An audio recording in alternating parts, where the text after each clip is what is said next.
सियालकोट कोटली लोहारा में सुई गैस गायब रहना मामूल बन गया।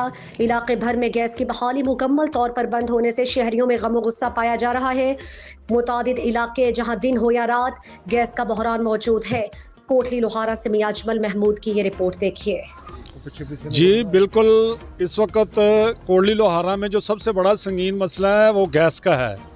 कोटली लोहारा में अरसा 10 साल से गैस बिल्कुल नापायद है और सिर्फ बिल दे रहे हैं हम लोग। घरों में सुबह बच्चों को स्कूल भेजने के वक्त बहुत सारी मुश्किलात का सामना करना पड़ता है और जब बच्चे स्कूल से आते हैं तब भी खाने में बहुत मुश्किलात पेश आती हैं। महंगी LPG ख़रीदने पे मजबूर हैं। अहले कोटली लोहारा के इस वक्त हमारे पास काफ़ी मुअज़्ज़िज़ीन खड़े हैं। आइए हम इनसे जानते हैं कि क्या मुश्किलात हैं। जी अस्सलाम वालेकुम जनाब, मसला तो दो ने साढ़े, एक पानी का मसला है तो एक गैस का मसला है। क्यों कि औरतां बीबियां साढ़े छोटे बच्चे परेशान ने सारे। क्यों दुध गर्म करना तां भी नहीं, गैस बाज़ारों लियानी पैंदी है। तो मेहरबानी करके साड़ी आवाज़ सुनी जाए। साढ़े मुअज़्ज़िज़ कौंसलर भी हैं, साबका भी हैं, लंबड़दार साहब भी खड़े ने।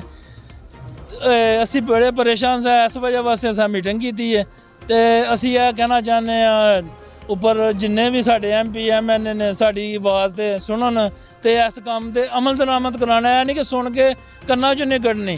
तो परेशानी है, सारे परेशान हो के साढ़े को आए ने। असी कहने कि इस मसले का हल होना चाहिए।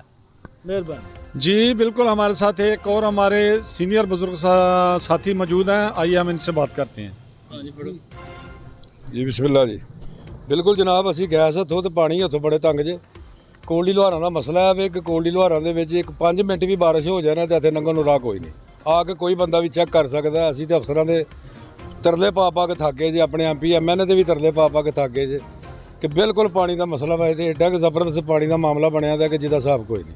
बीमारियां भी साढ़े पिंड च खुलियां आईयां अजे तो पानी का हिसाब है कि बिल्कुल पानी लंघन की जगह ही कोई नहीं है किसी किस्म की। बेशक मेहरबानी करो तो 5 मिनट कढ़ के आके कोटली लोहारा के एक चक्कर मार के वेख लो कि असी सच बोलने में कोई 10 बंदे कट्ठे होकर झूठ बोलने। मेहरबानी करो। जी बिल्कुल, हाजरीन का कहना है कि इस वक्त कोटली लोहारा में सबसे बड़ा मसला तो गैस का, उसके साथ साथ निकासी आब का भी बहुत बड़ा मसला है। एक वाहद नाला है जो निकासी आब के लिए इस्तेमाल होता है, जो मुकम्मल तौर पे बंद हो चुका है। झाड़ियाँ दार पौधे हैं और पानी की गुजरगाह मुकम्मल तौर पे बंद हो चुकी हैं। तो हमारी आला इंतज़ामिया से दरख्वास्त है कि इस पे फौरी अमल किया जाए। जी।